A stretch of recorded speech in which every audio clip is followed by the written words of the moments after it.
मैं खामोशी से खड़ा था और अभी भी उसके शब्द समझने की कोशिश कर रहा था कि तभी बाहर गाड़ी रुकने की आवाज आई और मुझे समझते देर नहीं लगी। चेन वही आ चुका है। चेन परिवार या वो परिवार का बस एक छोटा सा बिजनेस पार्टनर था जो सालों से उनकी ताकत पर टिका हुआ था, और चेन वेई उन्हीं में से था जो ऊपर दिखता था लेकिन खड़ा किसी और के सहारे था। कुछ ही सेकंड में दरवाजा खुला और वो अंदर आया, लेकिन जैसे ही उसने याओ मिंग को देखा उसका पूरा चेहरा बदल गया। गुस्सा गायब और उसकी जगह एक बनावटी चिंता आ गई। वो सीधा उसके पास गया और बोला, याओ मिंग क्या हुआ, तुम ठीक हो ना? तुमने मेरे कॉल्स क्यों नहीं उठाए? मैं परेशान हो गया था और मैं बस खड़ा ये सब देख रहा था क्योंकि मुझे साफ दिख रहा था ये चिंता नहीं, ये आदत है उसे खोने की नहीं, उसकी ताकत खोने की। याओ ने उसकी तरफ देखा भी नहीं, बस शांत खड़ी रही और यही चीज चेन वेई को अंदर से चुभ रही थी। उसने फिर से कहा, अगर मैंने कुछ गलत किया है तो हम बैठकर बात कर सकते हैं, सब ठीक हो जाएगा। लेकिन इस बार उसकी आवाज में वो कॉन्फिडेंस नहीं था जो पहले होता था, क्योंकि इस बार सामने वाला बदल चुका था। फिर उसकी नजर मुझ पर पड़ी और जैसे ही उसने मुझे देखा उसके चेहरे पर हल्की सी हंसी आ गई। उसने मुझे ऊपर से नीचे तक देखा और बोला, ये अब भी यहीं है, मैंने सोचा था तुमने इसे कब का निकाल दिया होगा। और उस मोमेंट में मुझे साफ समझ आ गया कि उसकी नजर में मैं क्या हूँ, बस एक नौकर, एक ऐसा इंसान जिसकी कोई कीमत नहीं है। उसने कैजुअली कहा, याओ ऐसे लोगों को पास रखना सही नहीं होता, लोग गलत समझ लेते हैं। और ये कहते हुए उसने मुझे ऐसे देखा जैसे मैं इस घर का हिस्सा नहीं बल्कि एक चीज हूँ। पहले वाला मैं शायद चुप रहता, लेकिन इस बार मैं सिर्फ खड़ा रहा बिना कुछ बोले, क्योंकि मुझे पता था ये मेरी लड़ाई नहीं है, ये उसकी है। और अगले ही पल याओ मिंग ने पहली बार उसकी तरफ देखा और उसकी आवाज ठंडी थी। उसने कहा, बात खत्म हो चुकी है चेन वेई। और ये सुनते ही वो एक सेकंड के लिए चुप रह गया, जैसे उसे उम्मीद ही नहीं थी कि ये बात इतनी सीधी बोलेगी। उसने जल्दी से संभलते हुए कहा, खत्म कैसे हो सकती है? हमारे बीच सिर्फ रिश्ता नहीं है, बिजनेस भी है, हमारे परिवार जुड़े हुए हैं। याओ मिंग ने बिना भाव बदले जवाब दिया, इसीलिए मैंने पहले ही सब तैयार कर लिया है। उसने टेबल पर रखी फाइल उसकी तरफ बढ़ाई और बोली, ये हमारे सारे कॉन्ट्रैक्ट्स की टर्मिनेशन है, जितना तुम्हारा बनता है उसके हिसाब से पूरा पैसा तुम्हें मिलेगा, लेकिन आज के बाद तुम्हारा और तुम्हारे परिवार का याओ ग्रुप से कोई लेना देना नहीं होगा। कमरे में कुछ सेकंड के लिए खामोशी छा गई। चेन वेई ने फाइल खोली, उसके हाथ हल्के कांप रहे थे क्योंकि उसे समझ आ गया था ये मजाक नहीं है, ये फैसला है। उसने ऊपर देखा और बोला, तुम ऐसा नहीं कर सकती, ये इतना आसान नहीं है। और तभी पहली बार याओ ने उसकी आंखों में सीधा देखकर कहा, आसान नहीं है इसीलिए कर रही हूँ, और अगर तुमने इसे और मुश्किल बनाने की कोशिश की तो सिर्फ ये कॉन्ट्रैक्ट नहीं टूटेगा,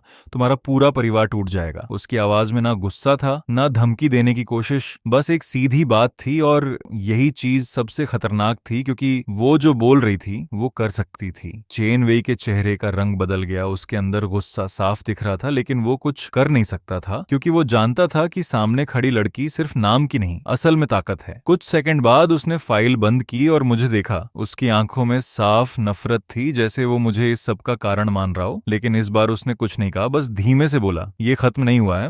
और फिर याओ मिंग की तरफ देखकर कहा, तुम्हें इसका पछतावा होगा। लेकिन जवाब में उसे सिर्फ खामोशी मिली और यही उसकी हार थी। वो मुड़ा और बिना कुछ बोले बाहर चला गया, लेकिन जाते वक्त उसकी चाल बता रही थी कि वो पीछे हटा है, हारा नहीं है। दरवाजा बंद हुआ और कमरे में फिर से खामोशी छा गई, लेकिन इस बार ये खामोशी अलग थी। इस बार इसमें डर नहीं था, बस एक साफ एहसास था कि अब खेल सच में शुरू हुआ है और इस बार कोई भी पीछे नहीं हटेगा। चेन वेई के जाने के बाद कुछ दिन अजीब तरह से शांत बीते, जैसे तूफान के बाद की खामोशी। याओ मिंग रोज की तरह सुबह उठती, ऑफिस जाती और अपने काम में लग जाती, और मैं वही था, दिन भर कुछ खास नहीं करता, कभी गेम खेलता, कभी दोस्तों के साथ बाहर निकल जाता, कभी पार्टी, कभी बस घर पर पड़े पड़े वक्त निकाल देता। लेकिन फर्क ये था कि इस बार ये सब खालीपन नहीं लग रहा था, ये बस एक फेज था। बीच बीच में मैं किचन में चला जाता, उसके लिए नाश्ता बना देता, या रात को डिनर। कभी कभी हम दोनों के बीच छोटी मोटी बातें हो जाती, कोई बड़ी बात नहीं, बस कैजुअल, जैसे दो लोग धीरे धीरे एक दूसरे को फिर से समझ रहे हों और शायद बिना बोले एक्सेप्ट भी कर रहे हों। फिर एक दिन वो बिजनेस ट्रिप पर चली गई और घर एकदम खाली हो गया। मैं बालकनी में खड़ा था और सोच रहा था कि अब ये जिंदगी मुझे अजीब नहीं लगती। तभी अचानक मेरे पास रखा सैटेलाइट फोन बजा और उस आवाज ने मुझे जैसे फ्रीज कर दिया, क्योंकि वो फोन सालों से नहीं बजा था। मैंने धीरे से उसे उठाया और दूसरी तरफ से एक शांत आवाज आई, यंग मास्टर फाइनली आपने कॉल उठा लिया। और उस एक लाइन ने मेरी पूरी दुनिया हिला दी,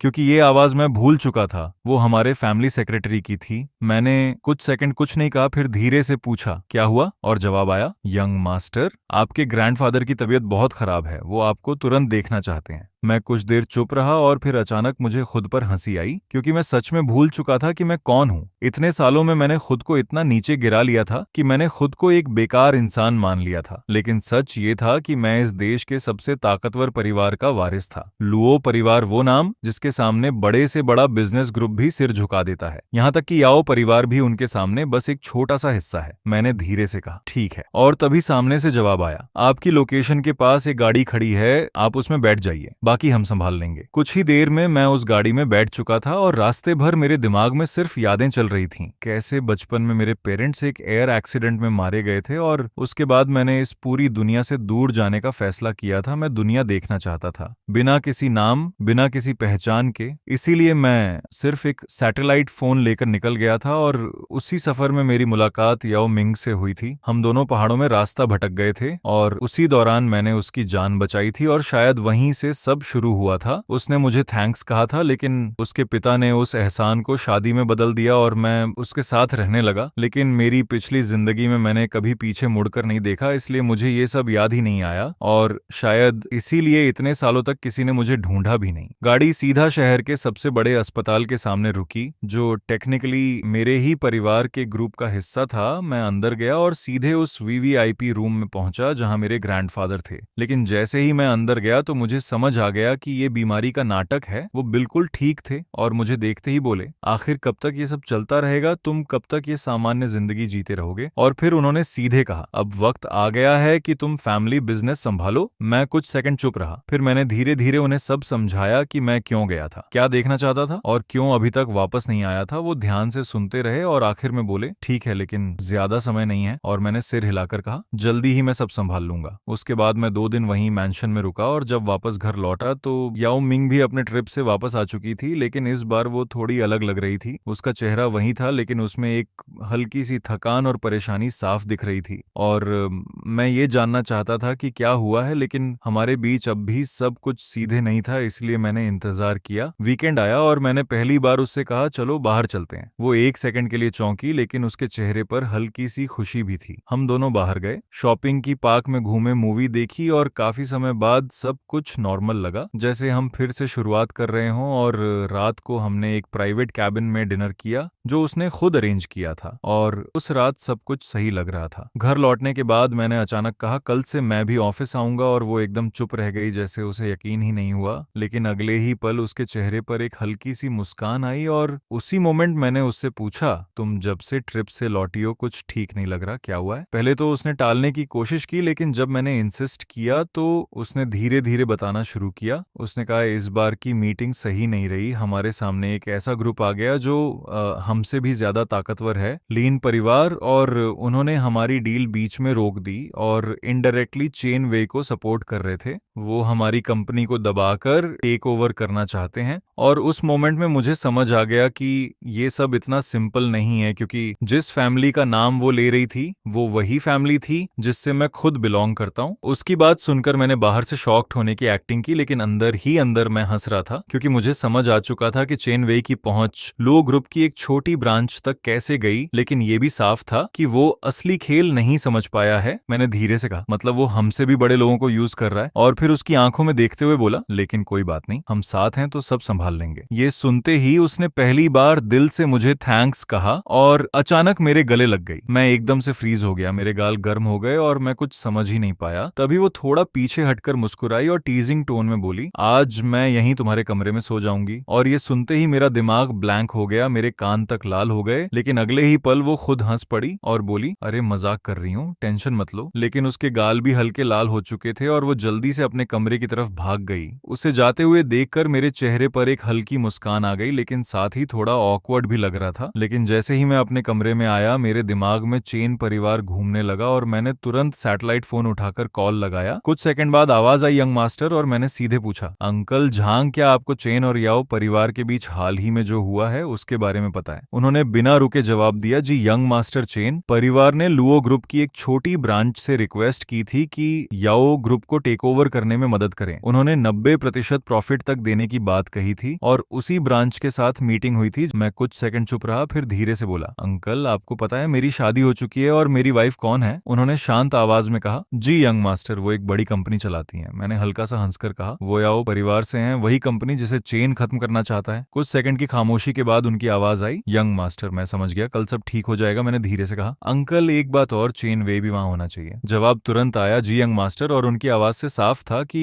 अब चेन परिवार का खेल खत्म होने वाला है। अगली सुबह मैं जल्दी उठा और खुद नाश्ता तैयार किया। तभी याओ मिंग आई और एक्साइटमेंट छुपाते हुए बोली, मैंने सब अरेंज कर दिया है, तुम आज से ऑफिस आ सकते हो। उसके चेहरे की खुशी साफ दिख रही थी और मैंने बस मुस्कुरा दिया। हम दोनों साथ ऑफिस पहुंचे और लंच टाइम के आसपास ही चेन वेई अंदर आया। उसके हाथ में एक कॉन्ट्रैक्ट था। उसने आते ही याओ मिंग के सामने पेपर रख दिया और हंसते हुए बोला, मिस याओ, आपने मेरे साथ ठीक नहीं किया, लेकिन अब गेम मेरे हाथ में है। इस कॉन्ट्रैक्ट के हिसाब से लुओ ग्रुप की ब्रांच और मैं मिलकर आपकी कंपनी के सबसे बड़े शेयर होल्डर बन चुके हैं। अब ये कंपनी टेक्निकली हमारी है। फिर उसने मेरी तरफ देखा और हंसकर बोला, और तुम जैसे भिखारी नौकर की तो यहाँ खड़े रहने की भी औकात नहीं है। वो लगातार बोलता जा रहा था, लेकिन इस बार मैं बस शांत खड़ा था, क्योंकि मुझे पता था असली सीन अभी शुरू होना है। तभी दरवाजा खुला और एक आदमी अंदर आया। उसे देखते ही चेन वेई की आवाज बंद हो गई। वो तुरंत उसके पास गया और चापलूसी करने लगा। वो था टिम लुओ ग्रुप की उस शहर की ब्रांच कंपनी का CEO। उसका नाम ही काफी था और उसकी रेप्यूटेशन रल्थलेस थी, लेकिन आज उसके चेहरे पर साफ गुस्सा था। वो सीधे अंदर आया, चेन के हाथ से कॉन्ट्रैक्ट छीना, उसे देखा और बिना कुछ कहे उसे फाड़ दिया। और अगले ही पल उसने चेन वेई को जोर का थप्पड़ मारा। कमरे में सन्नाटा छा गया। चेन वेई हिल गया और टिम ने ठंडी आवाज में कहा, बेवकूफ दिखाई नहीं देता? मिस याओ यहाँ खड़ी हैं, घुटनों पर बैठ और माफी मांग, नहीं तो तेरे पूरे परिवार को खत्म कर दूंगा। चेन वेई के चेहरे से सारा रंग उड़ गया। वो कांपते हुए वहीं घुटनों के बल बैठ गया, क्योंकि वो जानता था सामने वाला मजाक नहीं कर रहा। फिर टिम तुरंत याओ मिंग की तरफ मुड़ा और झुककर बोला, मिस याओ, ये नया कॉन्ट्रैक्ट है, शहर का सबसे बड़ा प्रोजेक्ट हम चाहते हैं, आप इसे संभालें। और फिर उसने सिर झुकाकर कहा, मुझे माफ कर दीजिए। याओ मिंग पूरी तरह शॉक्ड थी, लेकिन उसने खुद को संभाला और प्रोफेशनल टोन में बोली, उठिए मिस्टर टिम, ये सब क्यों कर रहे हैं? आप चाहते तो आसानी से कंपनी ले सकते थे। टिम ने सिर झुकाकर जवाब दिया, लुओ ग्रुप कभी किसी का फायदा नहीं उठाता। और ये कहते हुए उसके चेहरे पर साफ डर दिख रहा था, क्योंकि अगर याओ मिंग ने उसे माफ नहीं किया तो उसकी पोजीशन खत्म हो सकती थी। कुछ सेकंड बाद याओ मिंग ने कहा, मुझे लुओ ग्रुप से यही उम्मीद थी, थैंक यू। ये सुनते ही टिम ने राहत की सांस ली और बोला, हमें उम्मीद है हम आगे भी साथ काम करेंगे। और वो तुरंत वहां से चला गया। जाते जाते उसने चेन परिवार से सारी सपोर्ट हटा दी। चेन वेई अभी भी घुटनों पर था, उसका चेहरा खाली हो चुका था। उसे समझ आ गया था कि वो पूरी तरह खत्म हो चुका है। वो धीरे से उठा और सिर झुकाकर बाहर चला गया। उस दिन के बाद सब कुछ बदल गया। उस इंसिडेंट का वीडियो किसी ने इंटरनेट पर डाल दिया, जिसमें टिम याओ मिंग से माफी मांग रहा था, और वो वीडियो आग की तरह फैल गया, क्योंकि टिम जैसे एरोगेंट इंसान का ऐसा बिहेवियर किसी ने कभी नहीं देखा था। और उसने कोई सफाई भी नहीं दी, जिससे बात और पक्की हो गई। रातों रात याओ ग्रुप के शेयर्स स्काई रॉकेट हो गए। पूरा दिन वो कंफ्यूज्ड रही।